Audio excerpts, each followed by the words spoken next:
So my first foray into writing about this sort of thing was a song. It was a love song. Not. I mean, and then I spent quite a few years when I stopped doing music trying to learn how to write. And that's kind of the agony story in the book. And it took me a good decade. Because I somehow didn't have to learn how to write songs. They just kind of came out. Right. And that's why I often say I'm not really a musician, in the sense that I can play my own stuff, but I'm not a good studio musician or anything like that. I can play my own, and that's like one of the stories I tell in the book. I mean, when I was growing up in New Jersey. Hello and welcome to the Spirit Box, where we explore folklore, magic, the world of the spirits, and everything in between. Today I'm joined by Gary Lachman, musician, writer, and author of 26 books on Western esotericism, for a conversation that spans from the Bowery to the astral. Gary was the bassist for Blondie during their early New York years and shares his journey from a childhood fascination with comics to his time living in a loft with Debbie Harry and Chris Stein, where a flamboyant biker artist introduced him to Aleister Crowley. That encounter and a fateful read of Colin Wilson's The Occult set him on a lifelong path through the hidden corridors of consciousness, mysticism, philosophy. We talk about precognitive dreams and telepathy, the strange electrical accident that may have opened his psychic doors, and how a shared dream with his girlfriend became the Blondie breakout hit, Touched by Your Presence. Gary reflects on his shift from rock and roll to writing, his time as a science journalist, and his enduring fascination with thinkers like Gurdjieff, Robert Anton Wilson, and Arthur Koestler. The conversation explores Gary's naturalist approach to magic, a focus on direct experience rather than dogma, and his philosophy of daily writing as an esoteric practice in itself. Along the way, we touch on David Bowie, near-death encounters, and the lasting influence of Colin Wilson on his work. Now, these stories, and indeed this whole conversation, is in relation to his latest book, From Inner Traditions, his life story no less, the title of which is Touched by Your Presence, the song for which he is famed. And it's a wonderful book. I really enjoyed it. It's a fascinating read, and one which really lays out the landscape of Gary's early reading and how that developed into his later writing and his key areas of study and interest. So yeah, really, really good one. And you'll notice that we're laughing a lot at the start of the show, at the introduction. That's because I made it complete balls of the first intro, and Gary's very gently taking the piss out of me about it. On that note, let's get into it.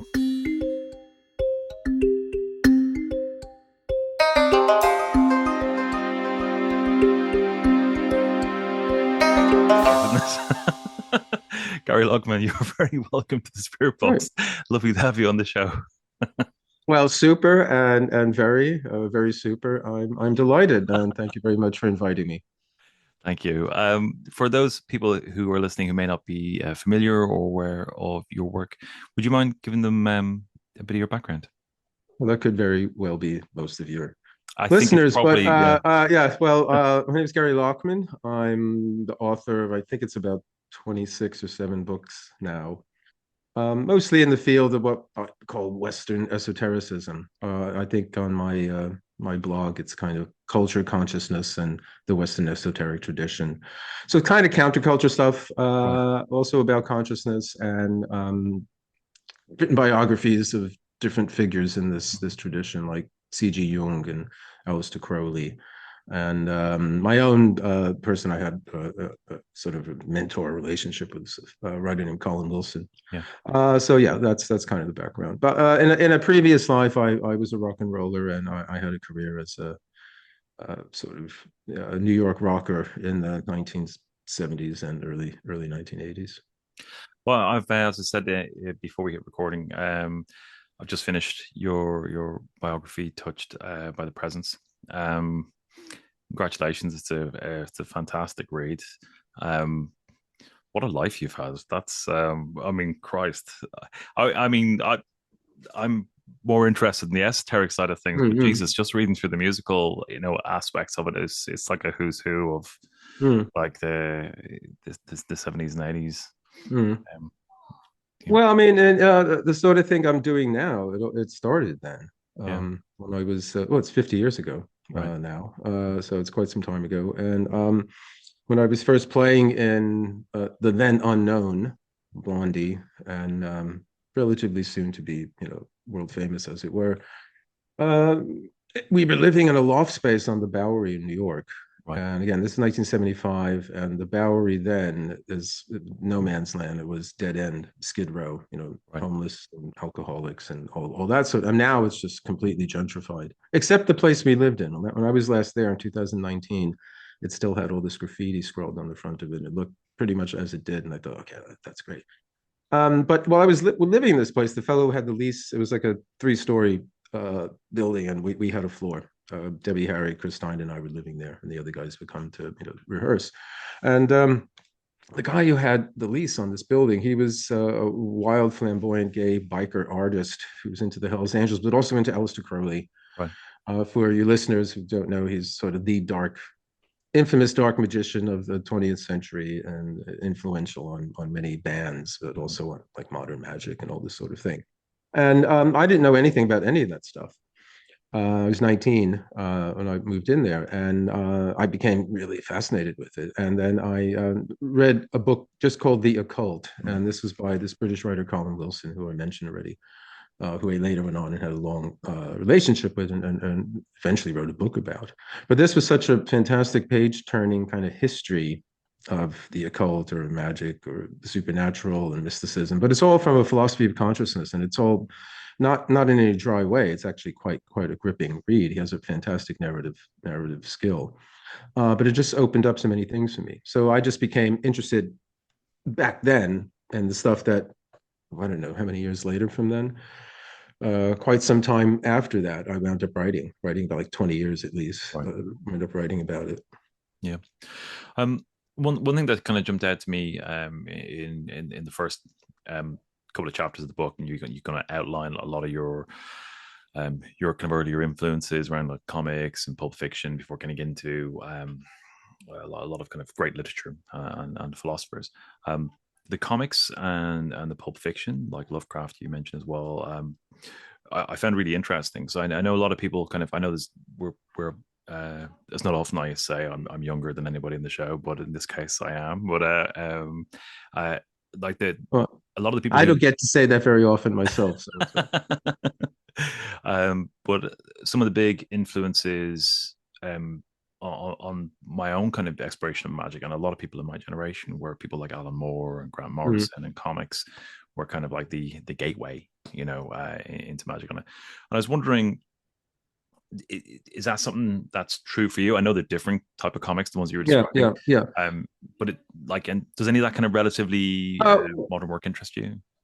Oh, well, I actually did. Was it last year or earlier this year? It might have been last year. I interviewed Alan Moore here in London because he had something. What was it called? The Sun and Moon bumper book of magic, or something. Yeah, and it was something apparently he had been working on for a long time, and it was kind of his idea about magic, and so a variety of different things. So it's just like a tarot deck. It's actually quite. It's one of these. When I say bumper book, it's this whole. It was kind of like an annual at the end of the year or for Christmas, or when the kids went on holiday. Something. Oh, here's stuff to do. So there would be stories, and then illustrations, and then puzzles, and then try to do this, and it's all from this magical kind of point of view. There's a place here called the Century Club in London's West End. He wasn't there because he never leaves where he lives. Apparently, he's a recluse, and he's just so I was at this place, and there was a live audience, and then he was on a screen, so I was interviewing him from there. So, and I've met Grant Morrison, and there was something last year too. There was something called what was it called, like the Magic Show or something like that. That I think he was trying to pitch, and I was interviewed for that. Lots of other people, Mitch Horowitz, who's a writer and an editor, and lots of other people. But I have to say, I never got into sort of the graphic novel. Frank Miller on. Comics for me had a very powerful impact when I was a kid, and I grew up during this period that was known as the Silver Age. Which starts in the late 50s and I guess goes into about just like the end of the 60s, maybe the beginning of the 70s.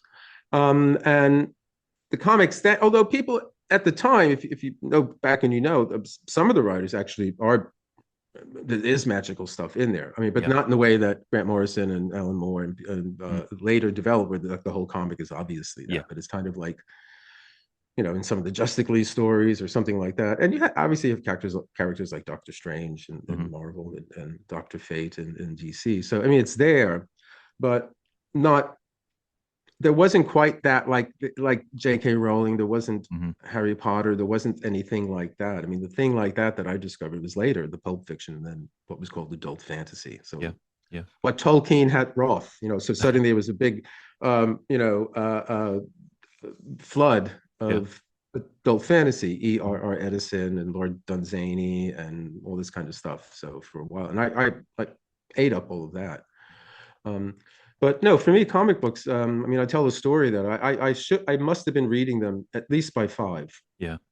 Because one story I tell, how I can date it, is that I remember when they went from 10 cents to 12 cents. And I tell the story where I was, for some reason, deposited with the one grandparent I knew, my mother's mom. It was an old Irish battle axe, as they say. She's probably shaking it at me up there in heaven right now. Where do you get up here? But I said, I want to get a comic. And I had to get the dime from her, the 10 cents. It was a bit of a struggle. But she also said, well, don't get one you have already, which suggests that I already had at least a stack of them or something. But I went to the shop, and it was a Flash. She was one of my favorites, and got it. And I mustn't have noticed that the price had changed, because when I handed it to the guy at the counter and I gave him the dime, he said, sorry, I need another 2 cents. They've gone up in price to 12 cents now. So I had to go back to my grandmother and get the other 2 cents. And that was tough work. But that was towards the end of 1961. I was born at the end of 55. So I would have still been 5, about to hit 6 at the end of the year. Yeah. And I would think the fact that I was cautioned not to buy one I already had meant that I'd been reading them for a while. Yeah.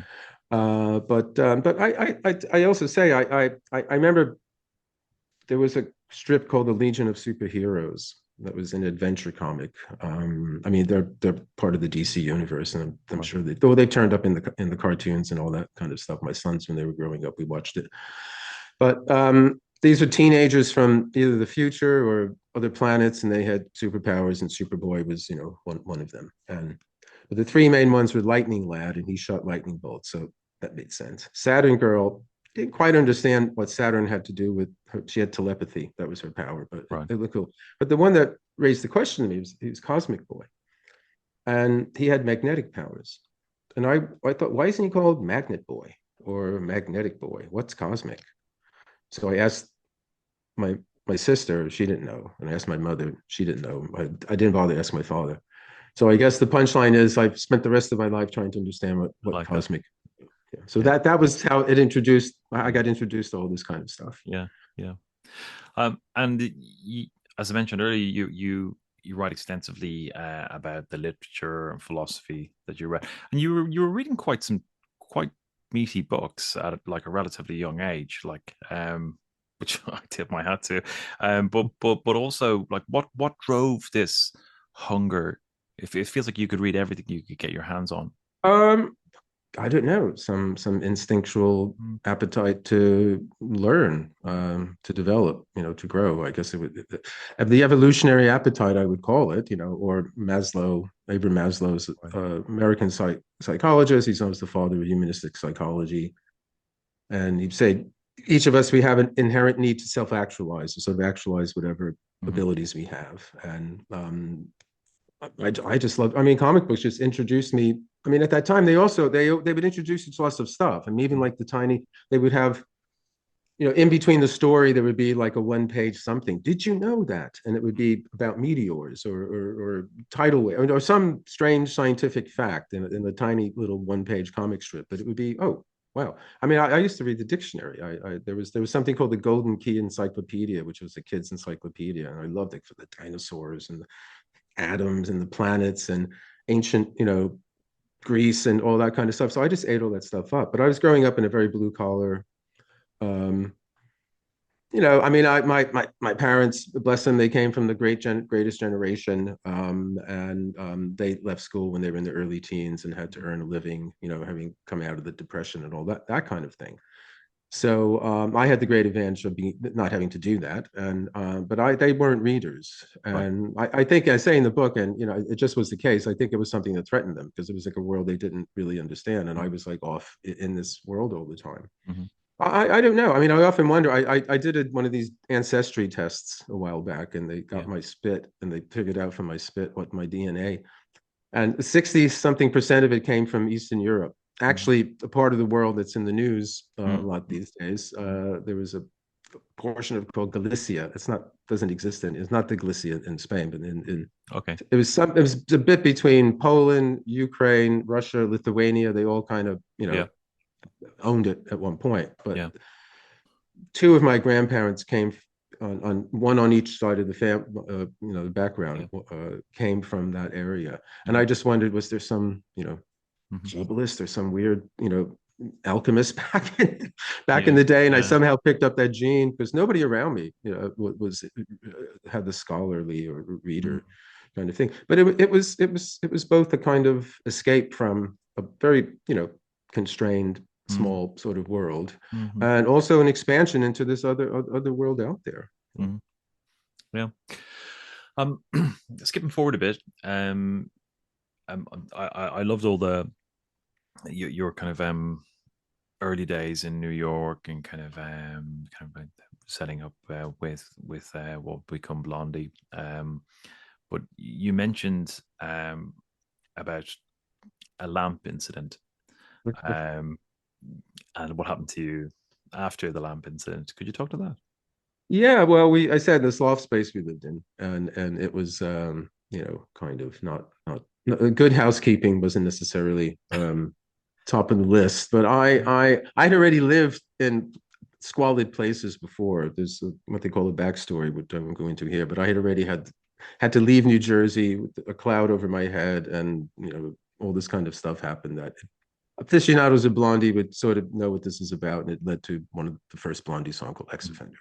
But so I had lived in a couple of places in the squalid kind of atmosphere. I was thrown, the fates had thrown me among harlots and thieves. And then out of that environment, I got sort of thrown into the New York underground rock world.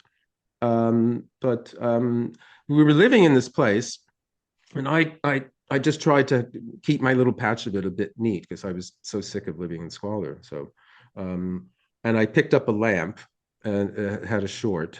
I was dusting, whatever the hell I was doing. I picked up the lamp, and it just went through me. I would call it a near-death experience. Wasn't anything like seeing the tunnel down there. What I felt was like a black cloud back here. And it was slowly coming like over my head as I'm holding this lamp, and it's like that. I couldn't say anything. I wasn't screaming because I could not make a sound. And I thought, how long is this going to go on for? How many seconds do I have? And then from way in the back of the loft, because it was like a long sort of railway kind of thing, it was like a couple rooms, bang, that way, where Chris and Debbie lived. Chris just popped out, and he just saw what was happening, and he calmly went over and just pulled the plug out of the lamp, and then I collapsed, and I was sort of unconscious then, and then I spent the next, I don't know, week or so. It was this weird kind of thing where I was falling asleep. I mean, I don't go into all the detail in the book, but I was falling asleep, my eyes open kind of thing. And like my girlfriend at the time was going like this in front of me, and then I would wake up. But I say in the book, it was more or less after that kind of thing that when we went on the first North American tour, Blondie, when we opened, we were a support act for Iggy Pop, who had been resurrected by David Bowie. This would have been early 1977, and Bowie was playing incognito in Iggy's band. So this is long before the internet, long before mobile phones, social media. So old word of mouth, got around from people who've been to the gigs, like, oh God, Bowie's in the band and all that. So this is what was happening is Lisa Jane Persky, who's my girlfriend at the time, and now my best and oldest friend, supplied the photos that are in the book and on the cover. Whenever one of us wanted to call the other would suddenly get an impulse to call the other one. And again, this is long before mobile phones. So back in the old days where you had to be at a certain place at a certain time in order to make a phone call, just like you had to be at a certain place at a certain time to watch a film or something on television. So this is, incidentally, this is to me one of the things that suggests to me that actually we have gone into a different sort of dimensionality because our relationship with time is very different because of tech. The fact that what used to be located at one place at one time on the Cartesian grid is now, nope, that's gone. You can anywhere, anytime kind of thing. But there you go. We would know, or we would have shared dreams. And I had become interested widely in all of this paranormal sort of stuff from reading Wilson's book and then talking with this fellow who rented us the place, who was into magic and a variety of other things. And the mid-70s in New York were a great time to be interested in this kind of stuff because there was a glut of it. There was a lot of public domain books that publishers were just publishing cheaply because they didn't have to pay anybody anything for it. And they were cheap. So classic occult texts and all this kind of stuff were available on the cutout bins and so on and so on. So it was a good time to be interested. And both of us were reading all this kind of stuff. And then we discovered, oh, we were having all these weird dream experiences. And not that long after that, I started very earnestly and seriously recording my dreams. And I discovered that I was having precognitive dreams. Right. It's interesting, isn't it? So I'm wondering, I mean, I mentioned there's this Dutch psychic named Peter Herkos, who he discovered, or these powers that he had to predict things and see things coming happened after he had a fall. He had an accident. And then so after the accident, somehow something jarred in him, and then he started. But I nothing like that. So I didn't. I mean, he was like very much. I mean, there's a story where he was almost shocked because he was in the hospital. He was in like during war, and he was the World War II, and he was in a hospital somewhere in Holland, and he knew that somebody else in the room with him was going to get shot. And he tried to warn, and the police thought that he must have been involved in whatever the plot was. So nothing like that. The thing that I came to see that, in terms of my precognitive dreams, there's a book called An Experiment with Time by a fellow named J.W. Dunn, and it was written in the 1920s, and he was an aeronautic engineer. So he wasn't an occultist or anything like that, but he discovered by chance that bits and pieces of his own personal future were turning up in his dreams. And if you're interested in, he's like one of the there's a whole type of dream called the Dunn type dream, and which is, I did what he said to do, just write it down. So I started writing my dreams down, and then I noticed, oh God, it is the case. So over the last, that would have been about 1980, I think I started doing that kind of seriously. So since then, on and off, I've kept dream journals. And back 2019 here, when we had the first COVID-19 lockdown. No, was that 2019? Oh, 2020, the first COVID-19 lockdown.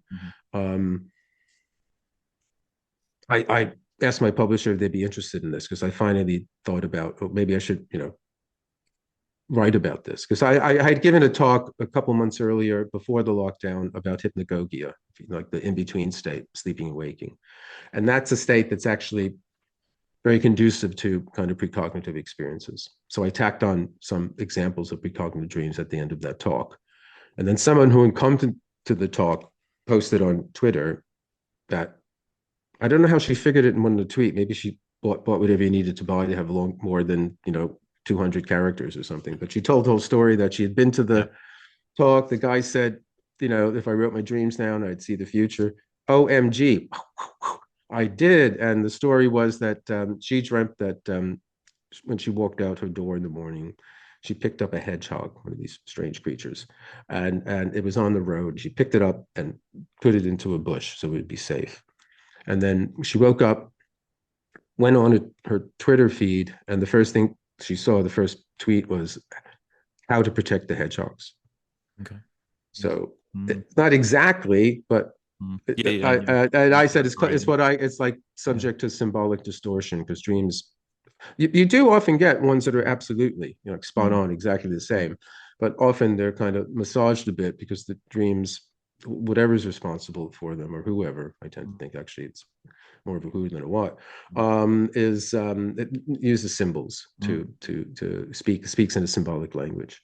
So I wound up writing a book about this. So what was happening when I was still writing songs, and by the way, I mean, the big song that that was a big hit here in the UK in longer ago than I care to remember, but it was a song called "I'm Always Touched by Your Presence, Dear," and it was a love song to Lisa about these shared experiences that we'd had, shared dreams, telepathic experience, and hence that's the allusion into the title "Touched by the Presence" for the autobiography. Well, it's a memoir. It's it's more of a memoir than an autobiography. But I mean, technically, because it's about a specific thing. That's how I went from playing rock and roll to writing.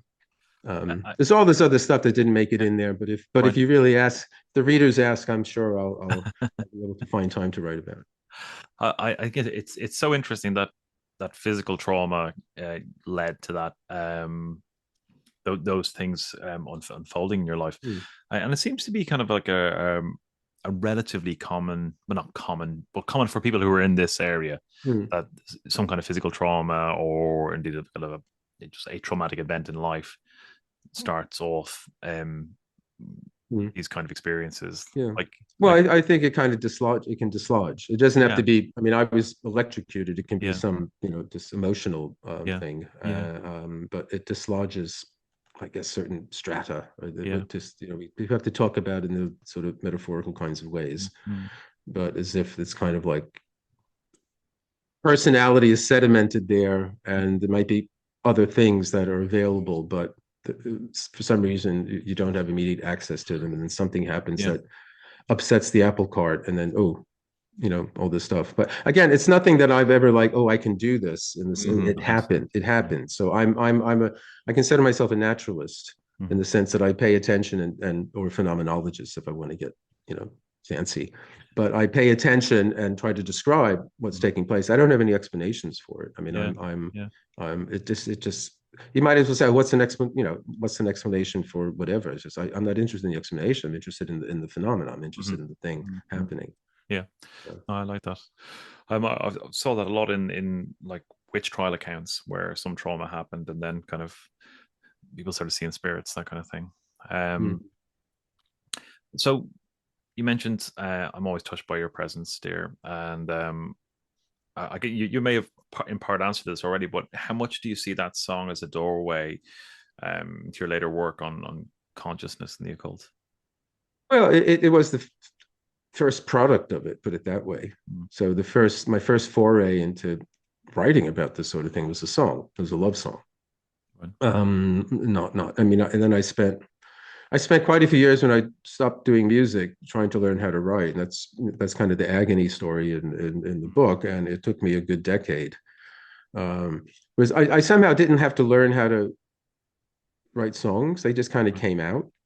And that's why I often say I'm not really a musician, in the sense that I can play my own stuff, but I'm not a good studio musician or anything like that. I can play my own. And that's one of the stories I tell in the book. I mean, when I was growing up in New Jersey, all these great musicians were around. They were playing all these bands, and they could play Hendrix or Clapton or Yes or King Crimson, all this very, very difficult kind of stuff. And one of the people who's also in Blondie, who passed away early this year, was Clem Burke, and I knew him from high school. We were in high school together in Bayonne. I used to see him in bands play there. But I think it's strange. I mean, Clem, full speed ahead. He knew he was going to become what he became, one of the great drummers and all that. This was his life's goal, and he did everything possible he could do to make that happen, and rightly so. But the other people, they were all very, very good musicians, but I think they were somehow cowed by like wanting to get everything right. And I knew I would never get it right. I wanted to get something out of the guitar. So it's not like, no, it's like, okay, that chord goes with that chord. oh, I can play that chord, and so as soon as I understood simple things like 3-chord progressions or something, which just goes round and round, and then maybe you throw in a F sharp minor or something, and oh my God, this is like this was the discovery of music for me. And I grew up, I said in the 60s, so along with comic books, there was all this great music on AM radio. WA Beatles C, the British Invasion stuff, which I grew up with, and then the Motown sound, and then the San Francisco sound, and there's just one good song after another. And I just must have absorbed that unconsciously in some way or subconsciously. So when I started to, I was first living in New York, in the East Village, writing a lot of bad poetry. Not purposely trying to write bad poetry, but I subsequently realized it was pretty bad stuff. But that got turned into writing songs. And that's how I wound up, getting playing in Blondie, because Clem knew that I was doing this kind of stuff, and he invited me to audition for them when they lost their bass player. But it was weird that it was kind of like I wound up doing this kind of thing, rather than these other people doing it who were the really very good musicians. But I think the fact that I didn't care about getting it right, I just wanted to get something out of the guitar. But that lasted for a while, and the songs just came out for a while. And then at a certain point, that well ran dry. But also because I was reading too much. I say in the book I got too smart for rock and roll, because I was reading everything, all these jokes people made about me, like lugging 20 books with me in a suitcase when we went on tour or something like that, and all that kind of thing. So I was always reading everything, and my sights just they widened. I what I was interested in, I was trying to write about these ideas about consciousness and all this sort of stuff that I was getting from all these books. And you can't really do it. It's so eye-wateringly earnest to sort of try to write this kind of positive sounding kind of thing, and the form just won't hold it. And so I hadn't yet learned how to, because I spent years just trying to write stuff that had already been written. So I just read this book and I tried write the same thing, but it just took a long time. But I personally went through a transformation during that, to speak so profoundly as that. I tried to find a place for myself in the real world. I tried to have an academic career. I mean, my my career change, or after rock and roll, was I was going to teach philosophy. And then when my professors found out that I had this previous career, they thought I was out of my mind, that this was incomprehensible to them, that I wanted to study Kant and Hegel, and we'd rather be playing rock and roll. So it was like I just found myself doing all this kind of stuff, and I had this drive to do it. But it was like a long patch when I stopped playing music, more or less 1982. And started about 10 years later, I started writing book reviews for a bookshop I was working at in Los Angeles called the Bowery, which was a very famous New Age metaphysical bookshop at the time. They put out a catalog, and I worked there for several years. And while I was earning my degree in philosophy, and I reviewed some books for this catalog. And one book was called The Passion of the Western Mind, which is actually quite a wonderful book. Came out in the early 90s by a fellow named Richard Tarnas, who's one of the leading people involved with the California Institute of Integral Studies up in San Francisco. It's a monumental, very readable narrative history of the West intellectual tradition, but from a spiritual friendly point of view. And I don't like to use the word spiritual, because suddenly it makes it seem a bit kind of gauzy. It's not that at all. It's just from the point of view that doesn't accept the complete material reductionist, life is meaningless position that has become sort of mother's milk for all of us for the last 50 years or so, even more than that. So I wrote a review of that book, and Tarnas was so taken with the review, he came to the shop. He wanted to meet me. And then when we met, and he invited me to write for a journal he was editing at the time called Revision. And then one thing led to another. So I started writing for different magazines and things of that sort. But then if I really wanted to be a writer, I had to go through a major life change, which I did. When my last attempt to living in the real world was I wound up working as a science writer for University of California, Los Angeles. It was a position I should never have got because I had no background in science whatsoever. But I applied for the job because my wife at the time, whom I now refer to affectionately as my future ex-wife. My future ex-wife at the time insisted I get a job. I was trying to write a novel and all this kind of stuff. So I thought, okay, I will apply for jobs I know I will never get. I lack that one thing, and they'd love to hire me, but they can't. So I applied. It's the Disney Center now, but I forget what it was called back then. It was a big music center downtown LA, and they were looking for some kind of musical director, and I have a great love of classical music, so I applied for it, and I thought I'll never get this. I didn't expect to get any reply to it, but I got a reply from the person saying, we're very sorry that we can't offer you the job. Someone else says that whatever it was. Yeah. And I thought, I have to be careful. I'm going to get a job. And so then my wife showed me this ad in the LA Times for a science writer. And I had written some book reviews of pop science books about chaos and complexity and things of that sort. And, some articles about all that stuff. And I said, I have no science background. I have a degree in philosophy. I dropped out of 1 year after doing 1 year of a master's degree in English Lit, which I wouldn't even go into. It was like complete fish out of water doing that. I said, fine. So I sent them some of my stuff. And then they asked me, when do you want to start? So I got the job. And this was like, okay, well, I should be happy. It's a 5-figure salary. I've got an office, a parking space, a secretary. My lovely future ex-wife has a very good position at Sony Studios. We're both making good money. We're both young enough to enjoy that. We have a lovely 2-bedroom flat in a gated community in LA and all that. What's wrong? So I'm walking across the campus thinking I should be happy. And then from somewhere deep in the bowels of my soul came the answer that I wasn't. And then everything just completely collapsed then. The life change that I somehow wasn't able to effect consciously and voluntarily said, okay, well, it's going to do it to you. And it grabbed me by the scruff of the neck and everything collapsed. But the repercussions of that is what drove me across not only the continent, North America, but also the pond and deposited me here.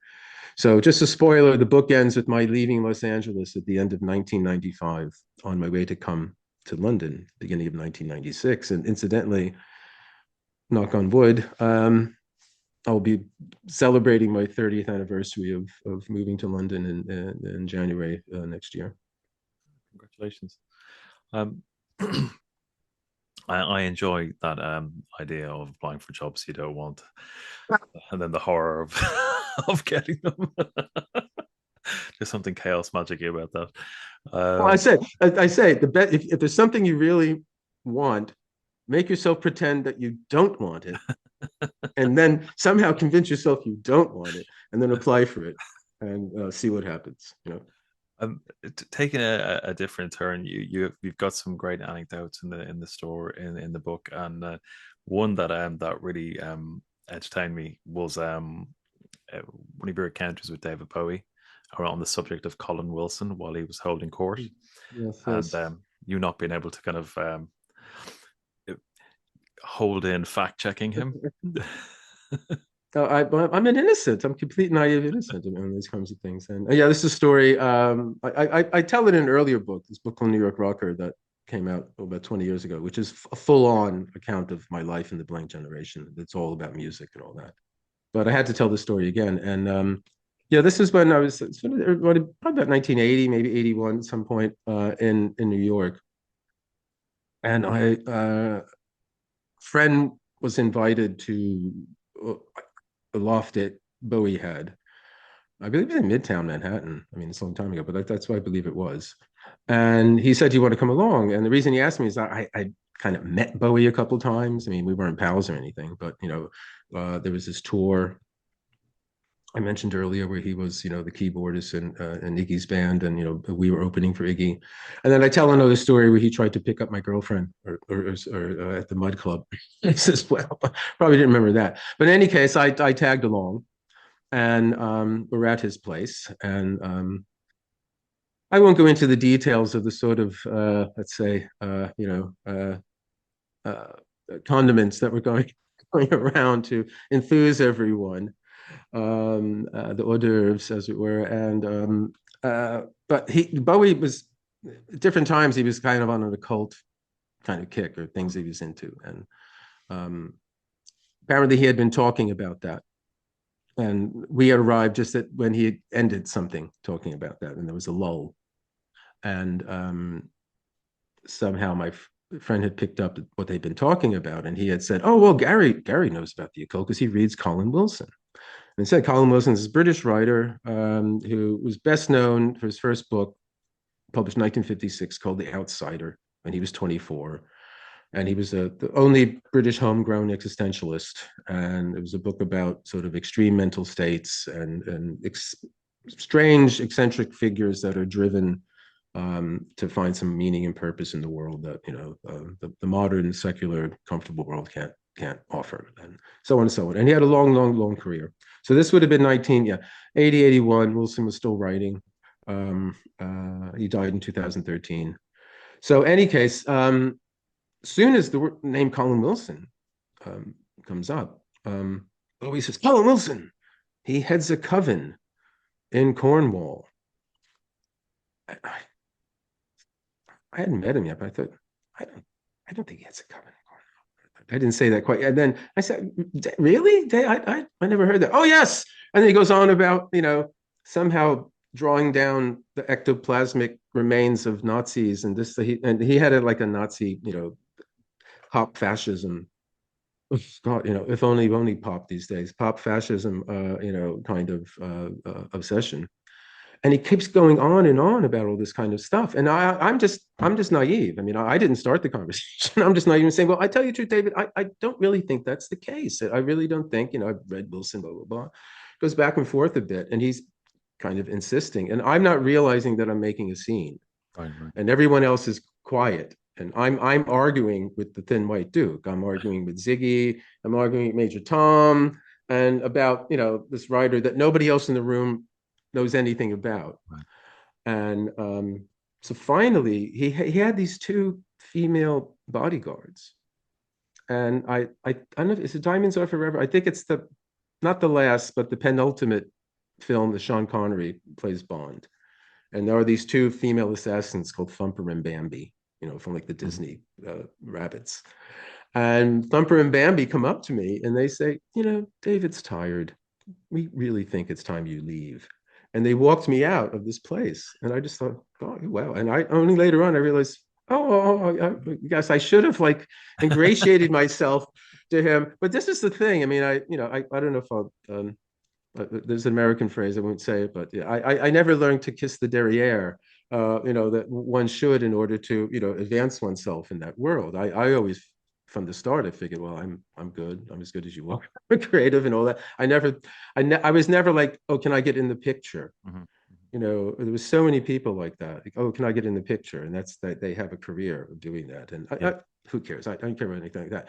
And by this time, I was losing interest in the music world anyway, because I wasn't able to write songs because most of the songs I wrote, or at least quite a few of them, are inspired by Lisa, my girlfriend. I wrote a lot of love songs for her. So if anyone's ever wondering if I'm a romantic or not, I mean, I used to make a living writing love songs. Mm-hmm. And then I was trying to write songs about stuff I was interested. I had a song called In the Know. I mean, my own band was called The Know. And this was because of my interest in Gnosticism and, back to the early Christian sects who seek gnosis, immediate, direct experience of reality and all this kind of stuff. So I was trying to kind of inform the songs I was writing with some elements of this, but not to get too, top heavy with it. And they were still pop tunes and all that. So, but this time we hadn't got a deal and I was losing interest and I just couldn't write songs anymore. So I didn't care. And it was like, I think this was in between my band, I disbanded it. And then the last thing I had was playing with Iggy. So this would have been like in this in-between land. Right. But and I subsequently realized actually what Bowie was trying to say and what he had mixed up, because Wilson wrote a book called Mysteries. This was the follow-up to this book, The Occult, that was a big bestseller. Mm-hmm. And Mysteries was another huge kind of encyclopedic investigation into the paranormal and parapsychology and things like that sort. But he does tell the story of there was a fellow named T.C. Lethbridge who was a Cambridge Don who was in sort of the archaeological department, like recall correctly. And when he retired, he became very, very interested in paranormal sorts of things and became a kind of investigator. Right. And he lived in Devon. And in this book, Mysteries, Wilson's, the first couple chapters of this book, he devotes to this fellow's work in his life. And Wilson tells the story, or retells the story that Lethbridge tells about this witch he knew down in Devon who used to go around and like draw pentagrams on people's doors. And that was one of the things Bowery was saying. Yes, Wilson goes around and draws pentagrams on people's doors in Cornwall, in Cornhaven. It's like, well, it's a tiny, there's not that many other doors around where he lived. It's this tiny, but it's just sort of, but he read that. He must have just read that story and in his very enthused and euphoric state, he mixed it kind of up. So. Colin, the thread on Wilson, Colin Wilson, a bit more. So I know he features very significantly in the book.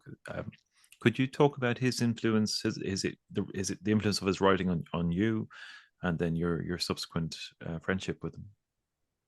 Well, I said I read this book, The Occult, and it got me interested in all this sort of thing. And then I later, a couple years later, when I had left Blondie and I moved to Los Angeles with Lisa because she was pursuing an acting career, and she actually she did very well in the 80s and 90s. And I came across his first book, The Outsider, and it's jam-packed with Nietzsche and Sartre and Hesse and Nijinsky and Dostoevsky and all variety of these different writers or philosophers or artists in some way that exemplified this character, this outsider character who had demands on reality that the everyday, normal everyday workaday world could not meet. And some of them find themselves as misfits and they're crushed because they can't find a place in the system. But some others are able to impose their values on it. And actually, by imposing their values on the world rather than being crushed by it, that social world moves a bit. It evolves a bit. They evolve. The social world absorbs. This is a very abstract way of what he's talking about, but the social world absorbs the efforts of these geniuses, whatever it is. So, of course, 21, just written a hit song, playing in a rock band, my own band. I completely identified with these kind of creative characters. So, and then I just sought out all of his books. Whenever LA at that time was a fantastic haven if you were a reader. There were so many great secondhand bookshops. Most of them don't exist anymore. Sadly, like in London now, these used to be fantastic, and you don't have any, hardly any anymore. The Oxfam ones are the best ones these days. So I would spend most of my time in LA going to all these different bookshops. So I'm reading books about the occult, but I'm also reading philosophy, Sartre and Nietzsche and all the stuff that Wilson is talking about, and I'm just sort of absorbing all this kind of thing. And then in 1983, some years later, after I had disbanded my band, The No, and before I wound up going back to university to get a degree in philosophy, I for a while I was involved in the Gurdjieff work.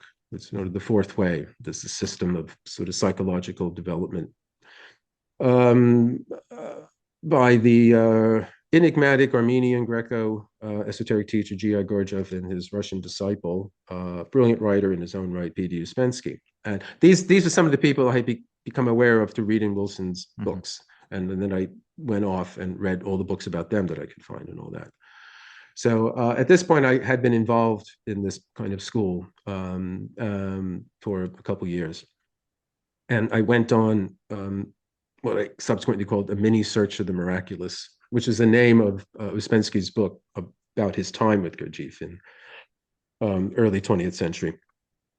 And I went to places like Chartres Cathedral in France and Stonehenge and Avebury and Glastonbury. And I also went in Fontainebleau, in the forest of Fontainebleau outside of Paris, to the site of what Gurdjieff called his Institute for the Harmonious Development of Man, in this old chateau. But also part of this mini Search for Miraculous was this pilgrimage down to where Wilson lived in Cornwall. And I hitchhiked down and all this back in the day when you could do that without fearing for your life, I guess. And we had corresponded, and he was very warm, very open. He got many guests. I didn't have a particularly close relationship with him, but in a way, I think that was good because I was able to remain myself. But I certainly, was affected by him. He was a mentor to me. And I had decided at one point I wanted to do what he was doing. I wanted to write about the sorts of things he was writing about. It took me a very long time to be able to do that, but he was a help along the way. I mean, I would send things to him and he would sort of, one of the things my first book, it's called Turn Off Your Mind, the Mystic 60s and the Dark Side of the Aquarian Age. So it's a kind of revisionist history of the 60s and showing how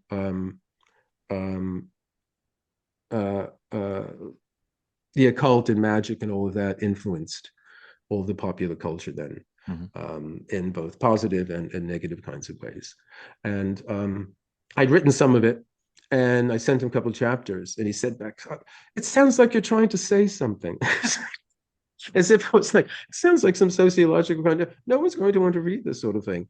And so I said, oh, I was a little angry at first. And I thought like, but he's right, it's boring. And then I just thought, okay, good journalist, bang. So I started out with like the Manson murders, when the housekeeper arrived at blah, blah, blah, blah, and opened the door and found the bloody towels. So, and then I sent him back and said, yeah, that's it. And it just, because he wrote about philosophy, he wrote about the occult, he wrote about psychology. He also wrote a lot about crime. He was one of the first true crime writers in the late 50s, early 60s. And he also was one of the early ones doing this kind of profiling of serial killers. And this isn't out of any kind of morbid fascination of his with crime and killing. It's because he sees it from an existential point of view, in the sense that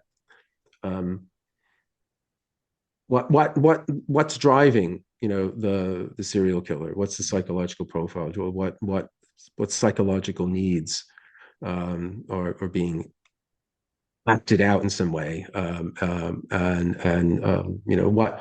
What does it mean? What's the value of human life? I mean, one of the things we're repelled when we read about murder, because briefly it wakes us up back to the value of actually human life, which it seems cheaper and cheaper and cheaper every day. And some, the murderer not only throws the life away of his victim, for whatever momentary kind of satisfaction, but he also throws his own life away and like that. So it's this notion of Wilson was always very interested in values, our values, but not in an abstract way, but actually how and one of the things I think one of the best things I ever had to do, and I learned a lot from, was when he died in 2013 here in London at St. James Piccadilly. It's a church where they have a lot of speakers there, Rupert Sheldrake and Matthew Fox and other people, giving talks there, and they have a whole series. Wilson himself had given talks there. So there was a memorial, celebration of him there. And I had 5 minutes to sum up the essence of his 50-year, career. But he helped me, because in the very beginning of this book, The Occult, the very first book of his that I read, he talks about what he calls the paradoxical nature of freedom, in the sense that when we possess the freedom, well, actually, it's the opposite. When our freedom is threatened, when it's about to be taken away from us, we know exactly what it is. We know how important it is. We know how valuable it is. We will fight tooth and nail to save it, and so on like that. But involuntarily, invariably, once we've secured that freedom that had been threatened, we tend to take it for granted. The immediate, absolute, vital sense of its importance dissipates against our best wishes. And it's only through somehow crisis and inconvenience in some way, where the threat once again comes in, that we kind of, when you make a fist with the mind, and we somehow realize how important it is.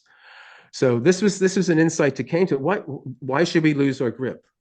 Call it freedom, beauty, truth, whatever it is, those deep, absolutely, essential values that we would fight for and die for in order to protect in some way.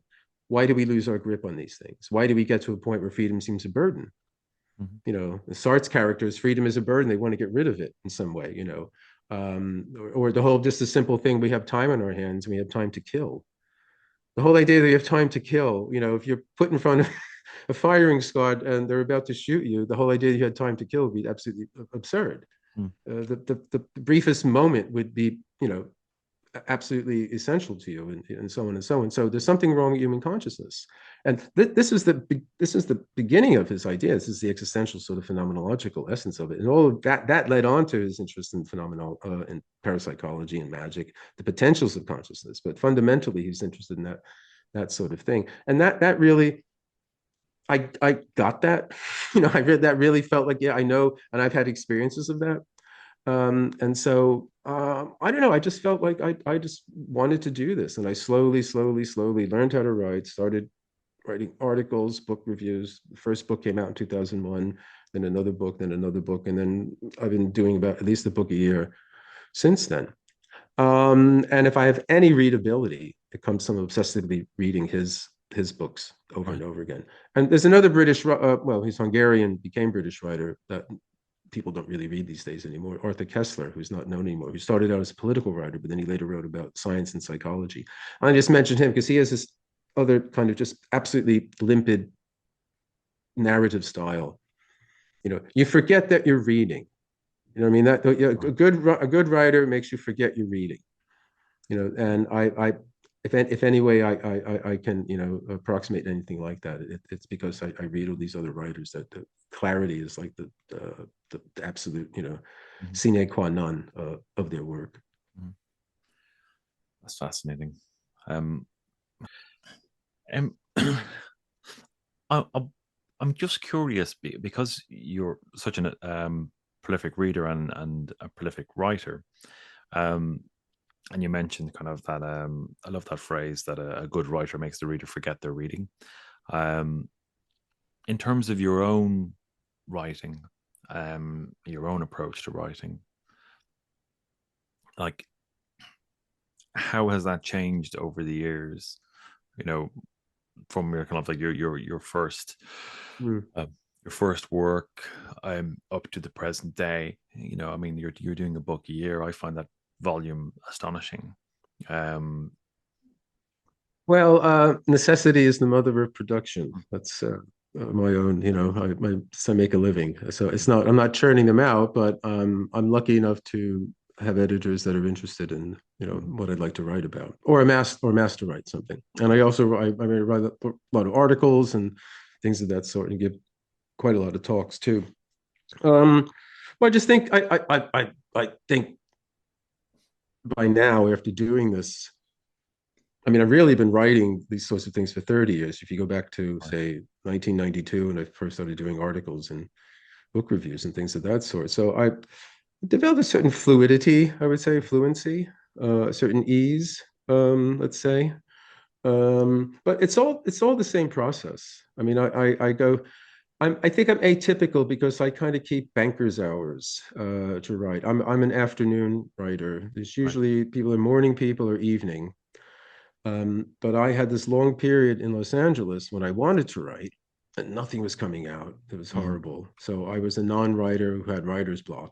Right. And but these were these afternoons where I would, and I still have guilt feelings. The afternoon, I have to be occupied in the afternoon. I have to somehow be doing something. The morning's okay, evening's okay. The afternoon, say from about noon to 5, I have to be occupied doing something, or I just start to have this panicky kind of strange feeling, and I don't know what to do with myself. So those are the times I write, and I hope there's always a resistance to doing it. There's some part of me, some, you know, whatever ornery part, mulish part, doesn't want to buckle down and do it because it knows, okay, once you start doing that, okay, you're going to be, if it's a book, you're doing this the next 6 months, you know, that kind of thing. Yeah. But I think that's just all part of it. I think overcoming the resistance is part of it, and it's probably you have the resistance because you don't quite know exactly what you're going to say just yet.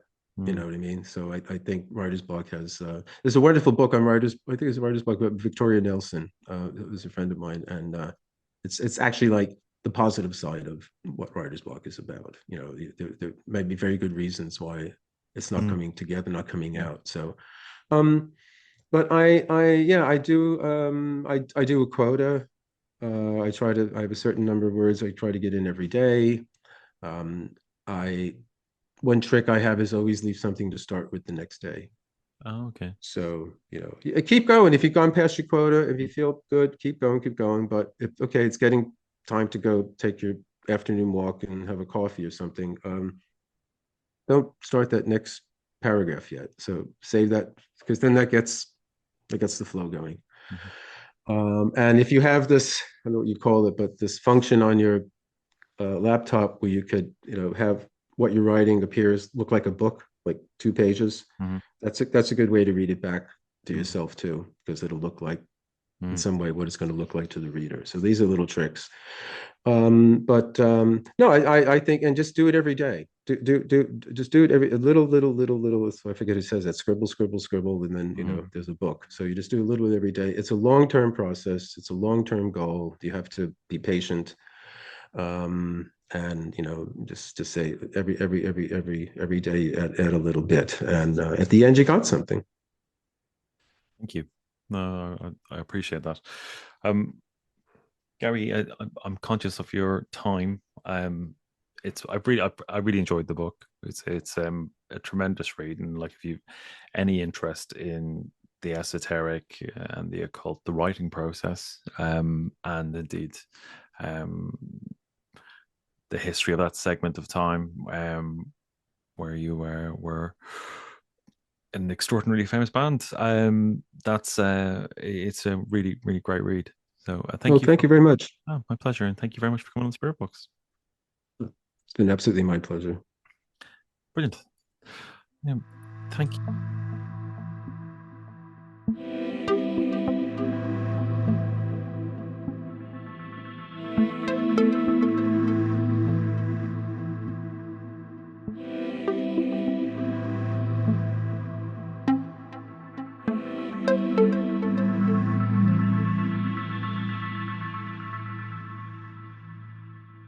Wonderful stuff. I really enjoyed that conversation. Gary's very charming and very knowledgeable, and has really inspired me to go and read not only more of his work, but pick up some more Colin Wilson. Okay, I'm going to leave it there. I'm Dara Mason, and you may listen to The Spirit Box. Take care and talk soon. Bye.